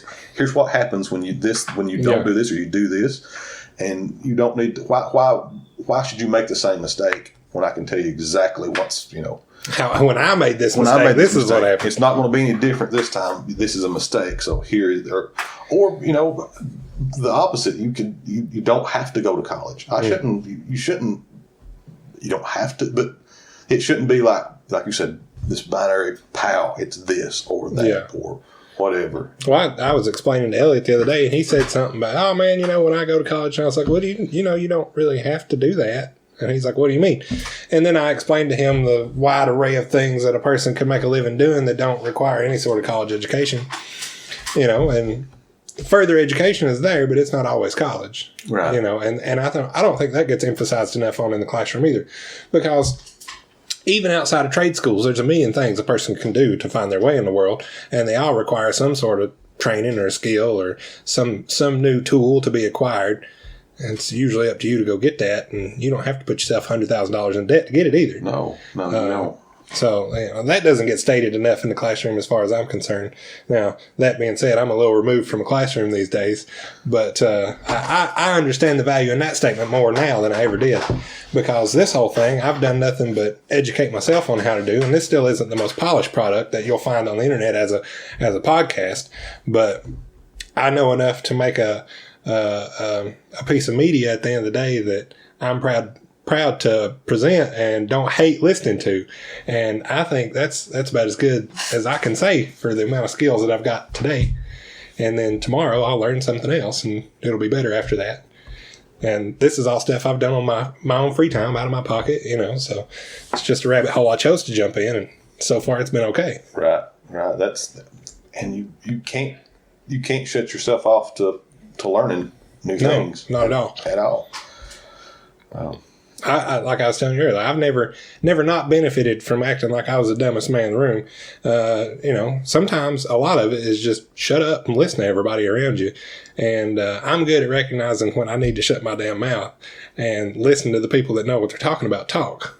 And I've been in professional scenarios where that's the only thing I needed to do that whole day. Just sit there and listen to everybody else talk so I can absorb as much information as I can.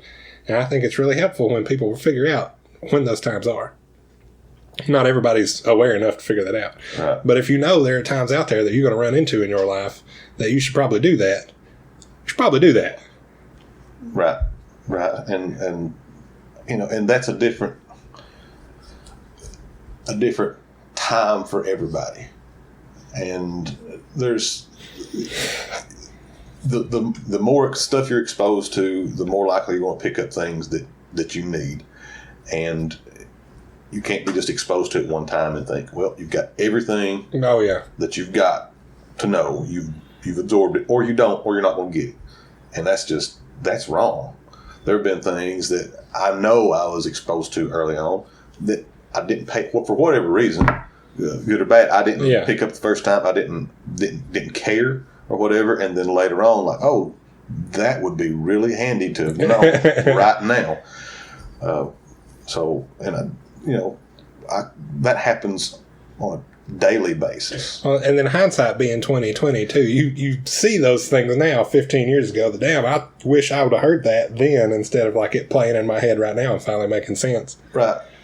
So I'm just, as far as I don't know what I'm trying to I'm solving all the education problems in the world or anything, but the education system is limitless in what it could do. Yeah. Oh, I mean, we've got great teachers. We've got it. It's just, I think the minds I think a lot of, and I'm talking about myself too, because there's just too many people, there's too many kids that are graduating that we're not ready to go out there and do something. Yeah. I wish I knew how to do my taxes when I graduated high school. Like some of the aspects of just being a productive member of society are not, those tools aren't really given to you when you're a junior or a senior and just about to be let loose on the world, There are a lot of practical things like this I wish kids were exposed to in that manner, in a manner where consequences aren't so great, where they can practice these skills and understand how these things work. And you know what? Sometimes when line A says go to line 13B and fill out section C, sometimes that confuses the hell out of people. And sometimes that can make you do 4 months worth of waiting on paperwork. And then when you get that paperwork, the bureaucracy of those interactions becomes very convoluted. And it's hard just to dump any random person into a scenario where that is the format and expect them to understand it. So being able to practice those things in a scenario, in an environment where the consequences are very small would be great. And I'd be very appreciative of that if I was, someone in school today. Yeah. And I am not against the idea of having high standards and stuff, but like we were talking about, this whole art thing. If you take me back 20 years and throw all kinds of theory and stuff at me, I wasn't ready for it. Yeah.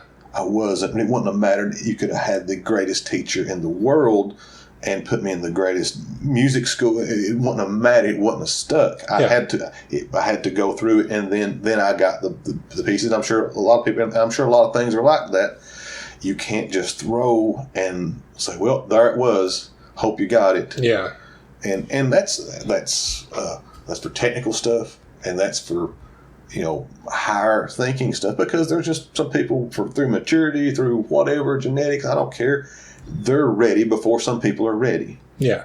And they're going to do better at certain things. If it's academic stuff, it may just be a thing where they're more mature at that particular point in time, and they do better. Yeah. And that can falsify test scores. That can set them up for failure because, I'm really intelligent. Yeah. No, maybe you're just ahead of the game as far as maturity. You're ready for this. And 2 years later, student B over here would be just as ready for that, and maybe more so, but they just weren't developed yet. And that happens in elementary, middle, high school, and college. We have college students that are really advanced in certain things and can't tie their shoe in others, and that's partially our fault because we just kept loading them on high end and we didn't put the simple stuff there. They didn't have time to do it. They didn't have time to learn simple things. And then you have other students where, okay, you're not a high achieving student, you're going to vocational school. That doesn't mean you can't do this other stuff in 2 or 3 years when maybe you can go back. And we should be saying, hey, you can go back and we're not lowering the standards. We're going to set them down where everybody, you need this to survive. And then you can go back and get this stuff. There's also, it's hard for everybody to meet a subject or a context in the middle at the same time. And anytime I've learned something the best, it's when I can sort of meet it in the middle. A lot of the stuff I've taught myself since I've left school has been stuff I found myself organically interested in, and then I know where to reach for the resources about those things. Mm-hmm. And, they're available, so that's them meeting me in the middle, and I got to reach for them, so that's me meeting them. So that access and then interest are the things where a person meets a subject in the middle. And having those things in such a rigid format is not beneficial to everybody. No. And some people excel in that structure, but some people don't. And most people don't. So that's a touchy subject in formal education across the world, but it is what it is, and it's the truth. Yeah, it's and not saying that I'm not knocking anything. There's things that are situations will some, like you said, there'll be certain ways to do things that is the way to do it. That's the way to do it. I'm not saying that we should knock our standards way down, and you can count to 20, you're good to go, and then if you want to go back to school, then you can. But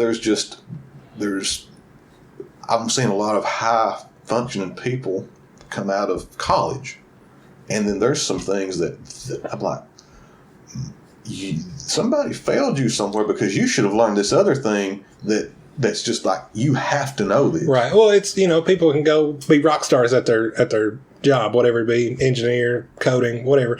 And then they come home and forget to pay the light bill. Yeah. And that's, I'm not knocking, like I said, I'm not knocking anyone, but I'm just saying that there should be more of an emphasis on, there's some basic stuff that it applies to everyone. Mm-hmm. It applies to everybody. And then, hey, get you a job. And when you're 20, maybe you're like, hey, I should go. Why can't that be? Why can't we have really continuing education? Yeah. I don't have any. I don't have a structure to say if this was implemented, this would be great. Right. But you recognize the need, and that's important. Yeah, something's not clicking right. And it's not. I don't think there's any malice anywhere in education at all. I just think we've got too focused on one thing in one way, and then it's not as flexible as it needs to be. It's not as flexible as it needs to, and it really needs to be flexible. It's not like, well, we focus too much on this, we should focus heavily on this, because we don't need to overcorrect either. Yeah, because that's just as bad. That's just as bad. I can wreck on this side of the road just as bad as I can wreck on that side of the road. So it needs to, like I said, I mean, I don't have an answer. I just know that there's something not working for the students, because there shouldn't be that many students that are coming out of school that just don't have what it takes to function. I mean, there should be, at least they should be able to, hey, you've made it through high school, you can function in society if you at least. Yeah. And it's just not always happening. Yeah, it doesn't set students up for success as much as we would like to think it does. But let's bring this back a little bit. Has teaching and being amongst kids and being in this sort of profession affected your creativity, your writing, your songwriting, any of that? Has it changed it in any way, influenced it in any way? No, it hasn't. And the reason I think, well, I say it hasn't. To me, I don't think it has, because I've kind of sectioned off, myself, and I don't want to. And I'm not saying it's good or bad. I'm just saying that's the way I do it. Is I don't bring my guitar into class. I've had a lot of people say, "Hey, you should bring your guitar into class and make it." To me, I'm afraid. I don't know how to integrate that well, because that's my release. That's my selfish part a little bit, because I'm writing, I'm doing whatever, and I don't want to. I want the classroom. It's not about. You're not trying to muddy the waters for either one of those. No, it's not about. I don't want to. I'm just a facilitator in the classroom. I'm just there to guide and help them, and it's not about me. It's not about something. It's not about the less of me is involved, the more of them can be. It's all about them. So I'm I'm not saying that's right. I'm just saying that's it works for you. It works for me. Yeah. So no, not really.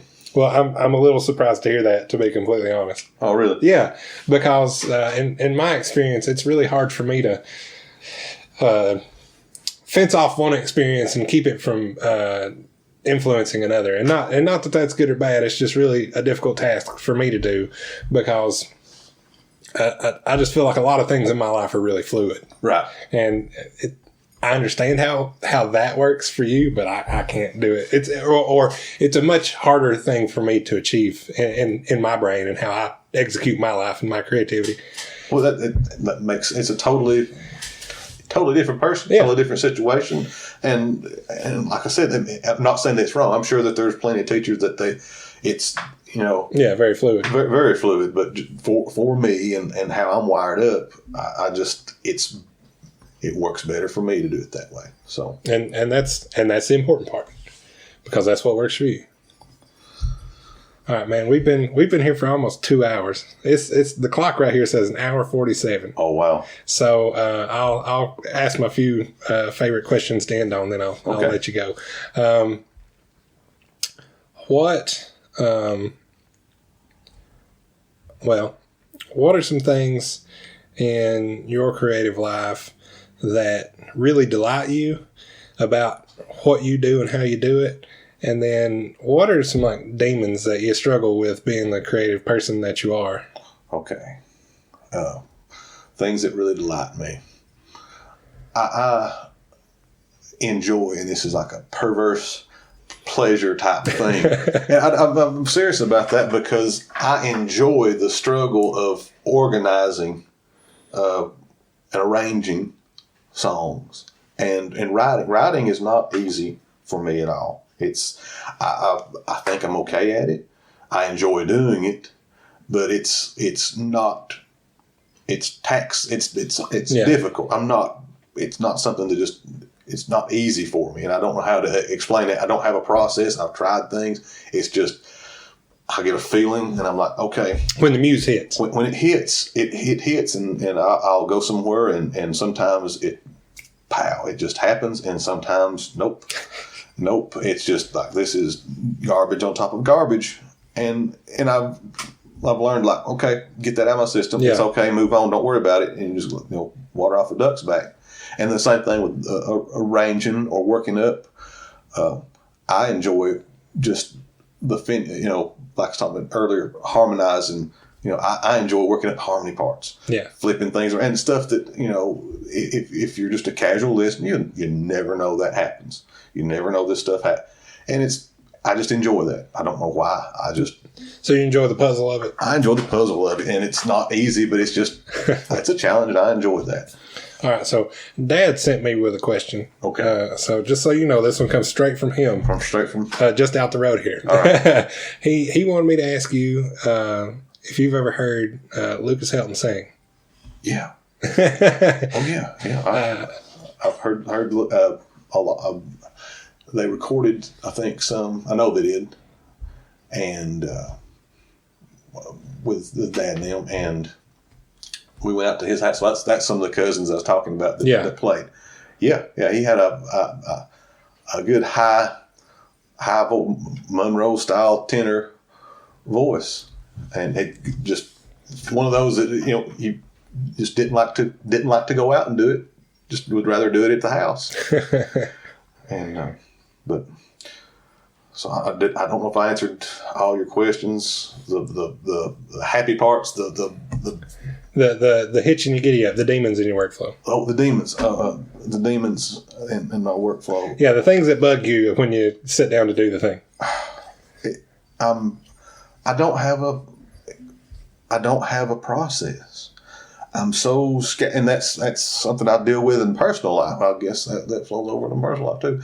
I can't get organized, and if I try to, I feel stifled. Yeah. So it's like danged if you do, danged if you don't. So you really like having that like blank sheet of paper, limitless opportunities kind of thing ahead of you? Yes and no, because I know that you could spin your wheels for hours and get nothing done. I'm not oblivious to that, but also it's just that's some of the challenge of it is yes, there's a blank sheet of paper in front of you, but then you have to make it not blank. You have somehow to start zeroing and cutting, doing whatever, and you have to make. And I guess that's the challenge I like is it's blank, but I have to in my mind start putting things on there and making myself not think about other things. Yeah, making myself slowly focus on one thing, and that's just I don't have a process to do that. Sometimes it works, sometimes it happens, sometimes it don't. Yeah. Dad actually sent me with another question now that I'm thinking about it. He wants to know specifically if you as a performer and a musician up on stage, is there anything that you carry with you that you picked up from other performers or other musicians, like a piece of advice or a mannerism or anything you take with you as a performer, as a musician from anybody else, anywhere else? Everything, I guess. I mean, honestly, you pick up stuff that you don't even realize you pick up. Maybe knowingly, like something knowingly or unknowingly, either way. The only thing that I try to like knowingly do is if I'm singing live is to be aware of where my mic is. Mm-hmm. Be aware of. So I keep my head, the way I angle stuff, so that I try to work on that, and that's just from a lot of, I guess Vince Gill is really good at that, and I'm working on stage presence because I get zoned out completely, and sometimes I'm slack jawed, and I'm listening. I'm fortunate enough to. You're in the moment. I'm in the moment. I'm listening to somebody else playing, and sometimes I'll forget to kick into my break or to start singing or whatever because I'm listening because I'm enjoying it. Yeah. But that's stuff that my dad and Ronnie and other people, and I'm forgetting, to shout out at a bunch of people that I've been fortunate enough to play with.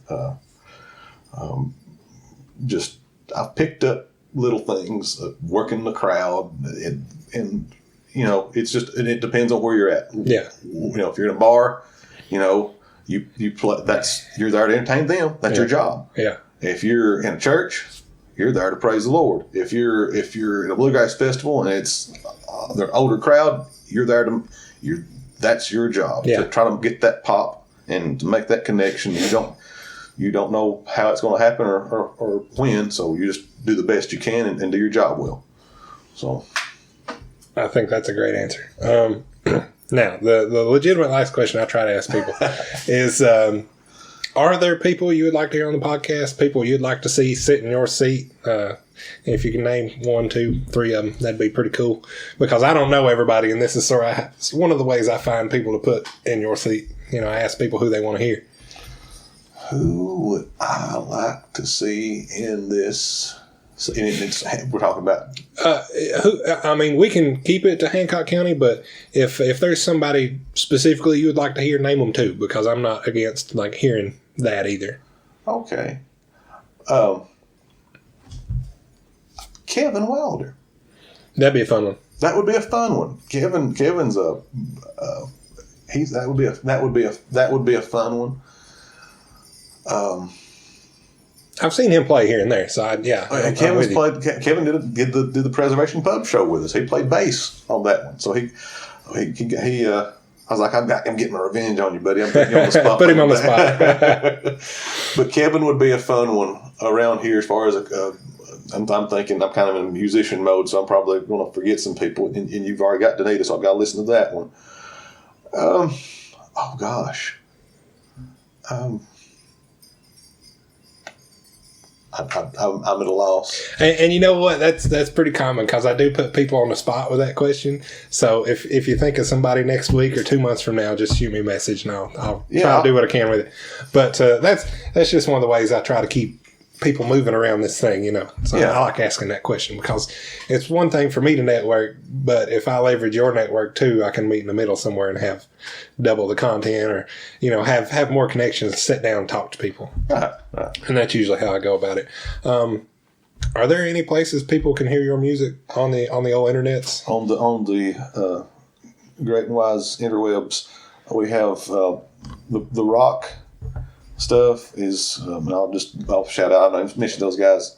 Well, I'm supposed to get with Toby and Alex and Austin at some point relatively soon. Okay, so, and that was what I was going to mention, Toby. You want to get in touch with Toby and yeah, I told him I was going to be down here today, and then he said he had a show in Gatlinburg, or Sevierville, and I told him I wasn't going to touch Roger on the weekend with a 10-foot pole. Oh, no, yeah.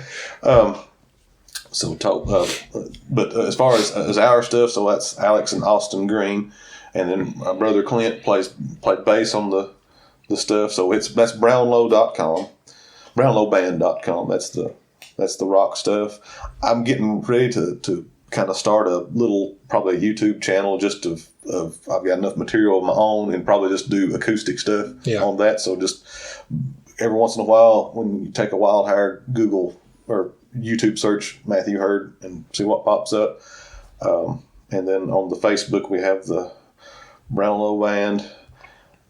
And we have the Bluegrass Band. We got our page up yet, so we just put everybody's last name on it as the band name. So I think it's Kruby, Green, Salyer, and Hurd. It sounds like a law firm. A law firm, yeah. So sounds like a law firm, but we're working on that. We'll be doing some bluegrass stuff, and that's Alex Green's involved with that.